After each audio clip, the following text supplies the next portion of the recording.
Shola Emiko, thank you for your time with us today. Thank you. Let me start by asking you, did you always, ever want to be a king? Well, the honest answer is yes.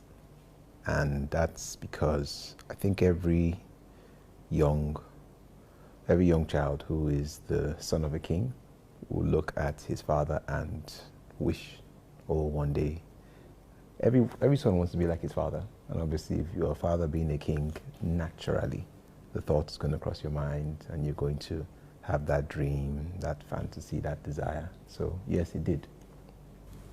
And you did say that your father ascended the throne at the age of 44. About 44 And years. now you're almost walking in his steps. You ascended the throne also as a young person. How does that make you feel? Well, I'm not entirely sure how it makes me feel, because you can't plan that, oh, by the time I'm this certain age, I would like to be king, because that inevitably means you are wishing or pushing somebody out who would, well, in this case, my predecessor is my uncle, but wishing or anticipating that you are trying to push out your father, which you don't want to do or imagine. So it's bittersweet. It's happened, but you've also lost someone dear to you for it to happen. And I think it also goes hand in hand with the way I see God. Time is literally in his hands. He is sovereign. So when things happen, whether or not you feel you are ready for it or you're happy about it, you just have to relax into the knowledge that time and everything is planned in his hands, and trust that it is the right time, it's the right moment. And obviously you grew up in a royal family, and you were most likely probably trained, for this day. Can you tell us more about how that was like for you growing up as a prince, knowing that this day was probably inevitable? Well, once again, to be candid, there wasn't any formal training, at least in my upbringing. My parents ran a very modern household.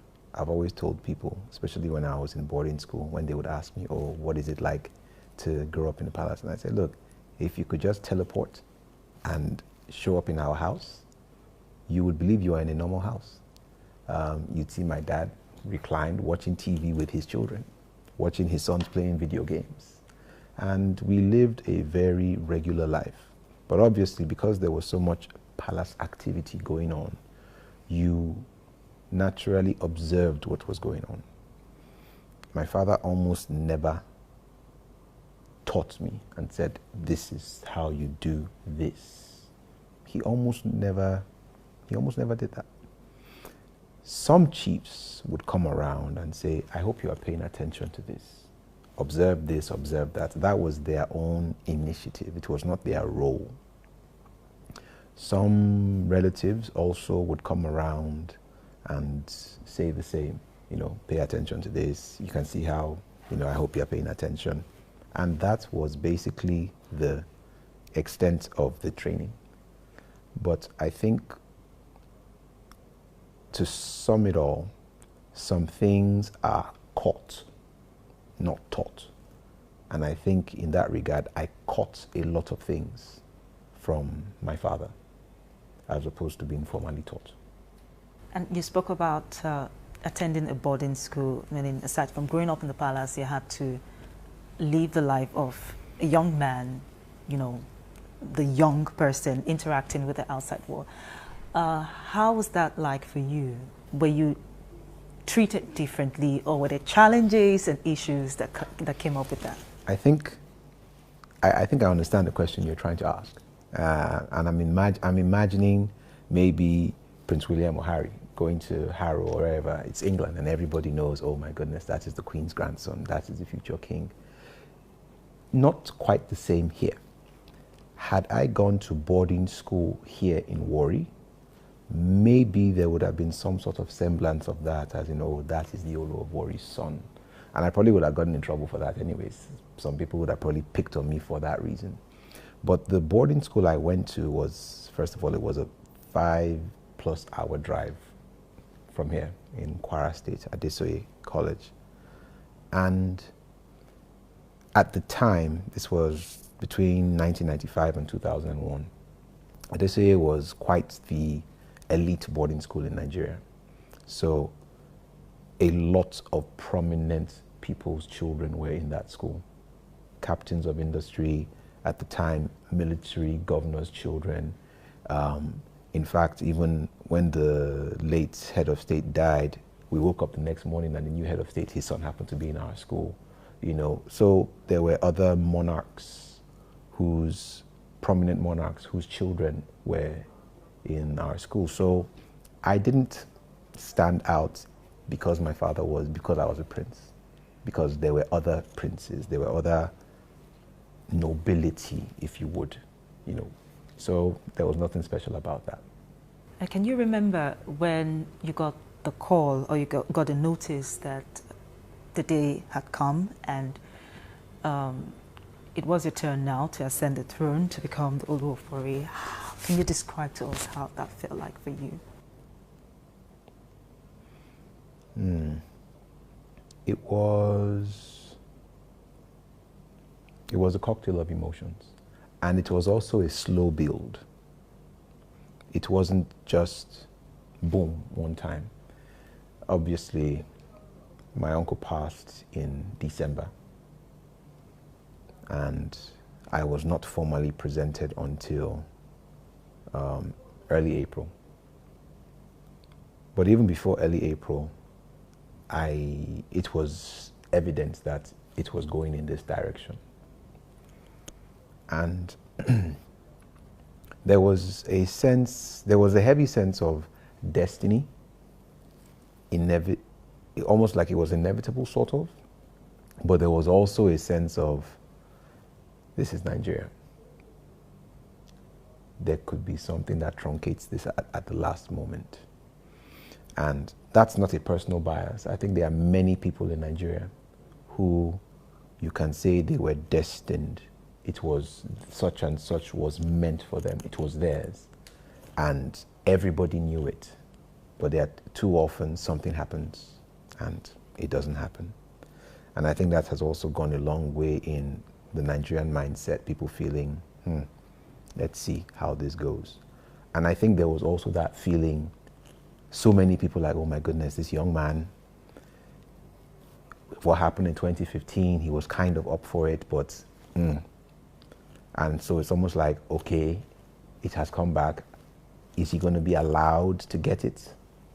So I knew that loomed over me, and I guess I was also trying to guard my own heart. So that's what I mean about it being a slow build. But when it became apparent, which actually was on my birthday, oddly enough, it was on my birthday, the 2nd of April, that formally the chiefs confirmed in the presence of the oracle and everybody who witnessed that it is done.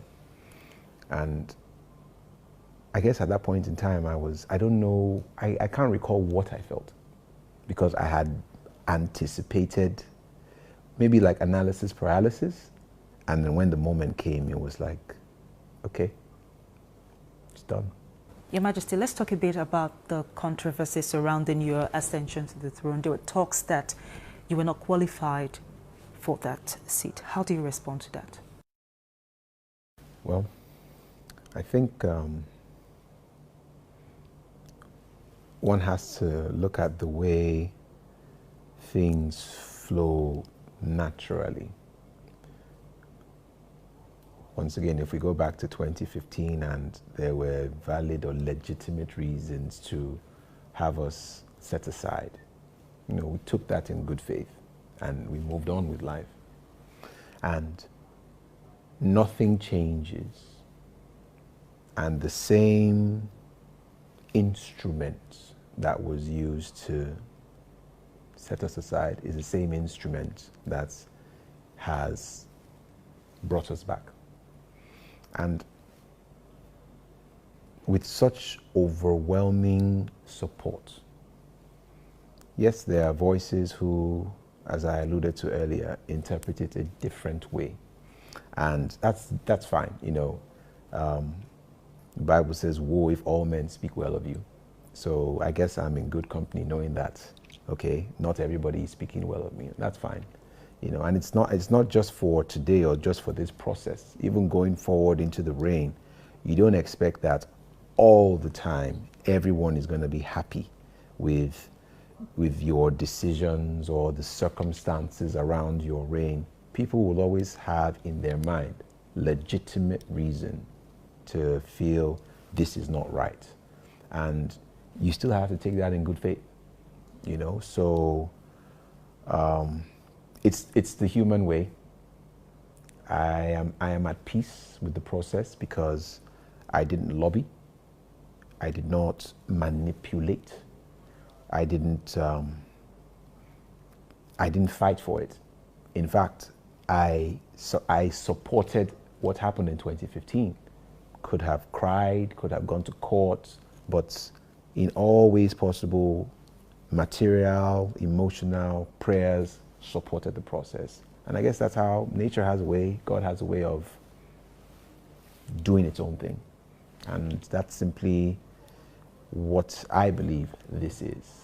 You know, it comes with its own bag of emotions, but that's plainly what this is.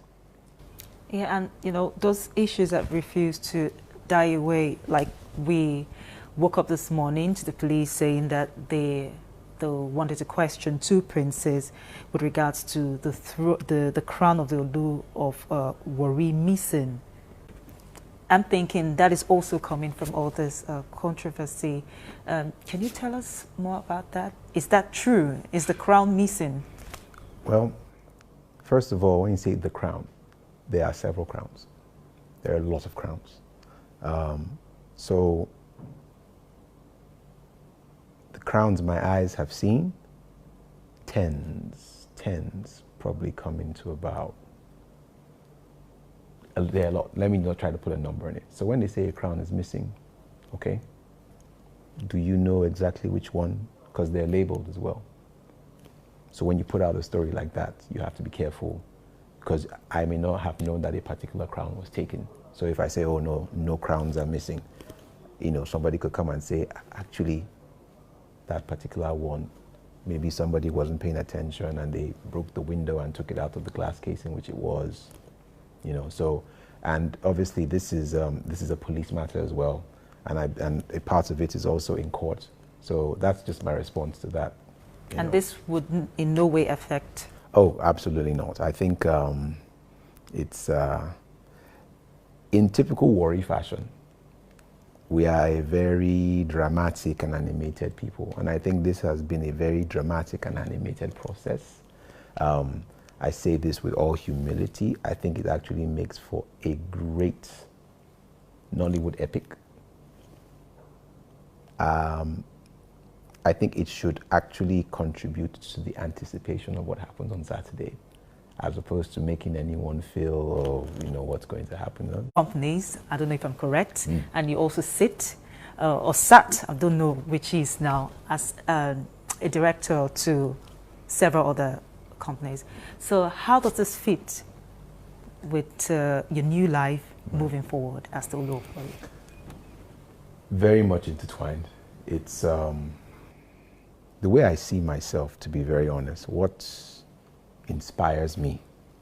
I do not intend to compare myself to the modern monarchs in Nigeria. You know, be they our Benin neighbors or Ife, or even the now former Emir of Kano, who was a very pro-business monarch. In my own mind, I'm trying to create a new role. And I would be, even though we are not a sovereign nation per se, I would like to operate as though we're sovereign, in that I represent the brand Ishekiri. So I should be able to walk into any room, a room full of traditional rulers, a room full of politicians, and even more importantly, a room full of businessmen, and market Ishekiri to them. be it our resources, natural, human, our strategic location, even our culture.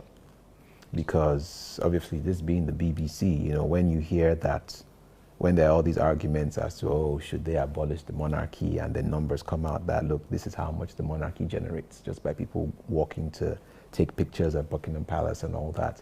That is a powerful source of income revenue that maybe Nigerians haven't properly yet identified and harnessed.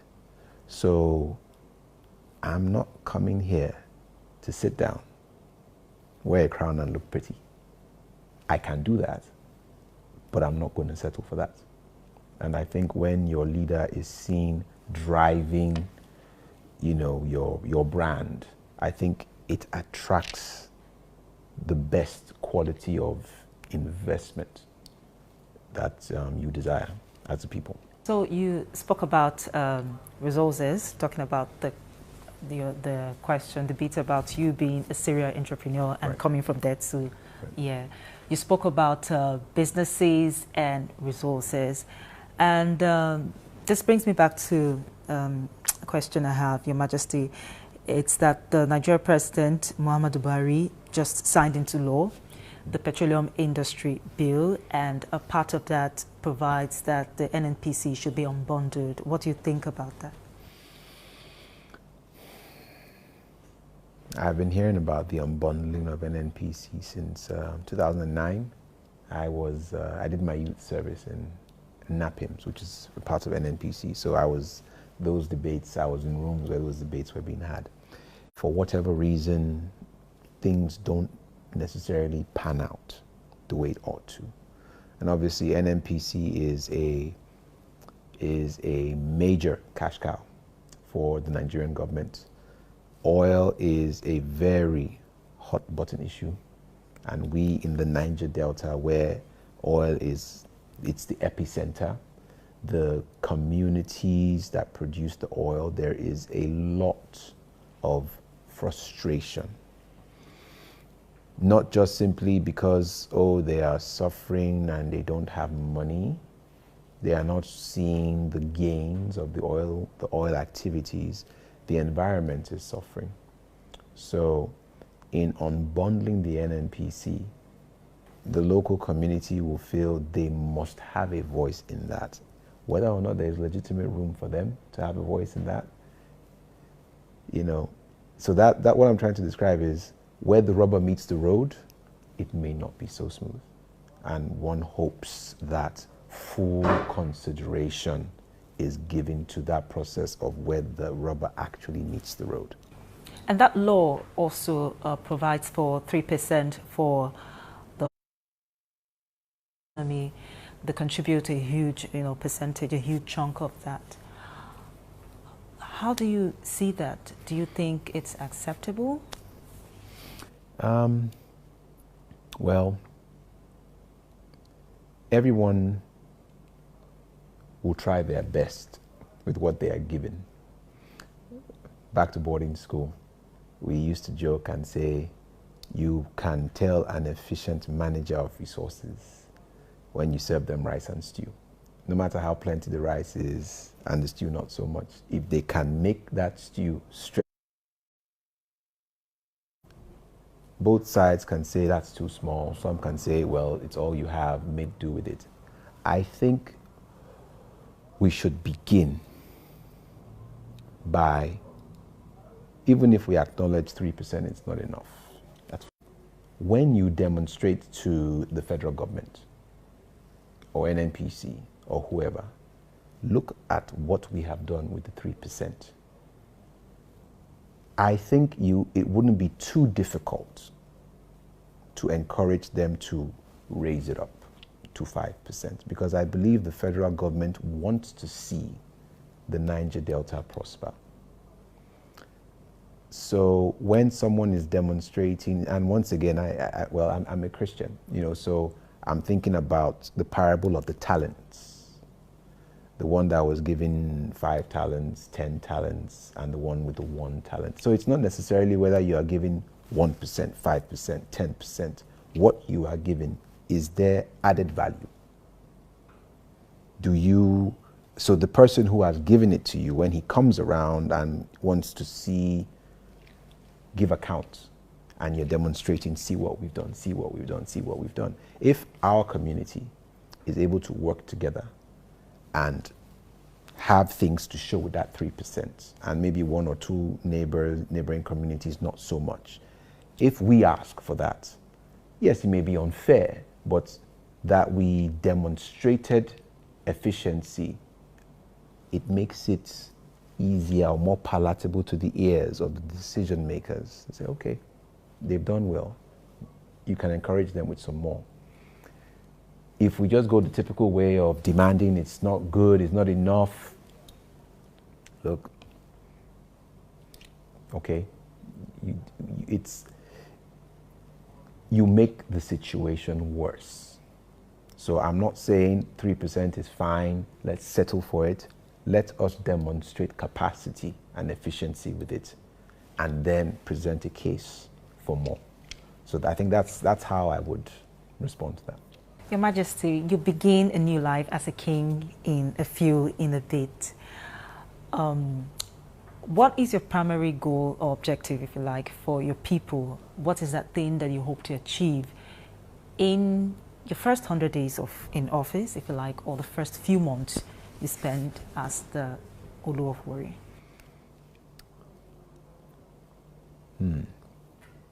This sounds like a very political question. And if I had the direct control of the purse, I would have had brilliant answers to give you. Unfortunately, with the way things are, I do not have direct control of the purse over this kingdom. But from what I can do from here, I think is to encourage and lift the people up. Most would say that as a people, we have not been so low. In fact, that's actually very daunting for me. We know that we are not as we were. So picking the people's morale and encouraging them. I do not necessarily have dollars in my hand to hand to every Shekiri person to say, oh, he put money in my hand. Because the way Nigeria is right now, including our people, that's what people want right now. Money in their pocket, food on their table, a roof over their head. And unfortunately, I don't have that readily to give in the first 100 days. So without making any promises in that direction, so that I'm not accused of being somebody who has come and, as we say here, have fallen their hand. I promised and I failed. What I can and will do is speak and be seen to be different, even in the way I address my people, in the way I interact with them, in the way I interact with our government, in the way I interact with our the IOCs that operate here, in the way I interact with those would-be investors who want to come here. I would always be fair. I would always be warm and be welcoming, and hoping that in my own way, I create a more conducive atmosphere that opens the door to opportunities that in turn will make life better for the people. And the one thing I have in my hand is the culture. And I hope to demonstrate that there is profitability in that.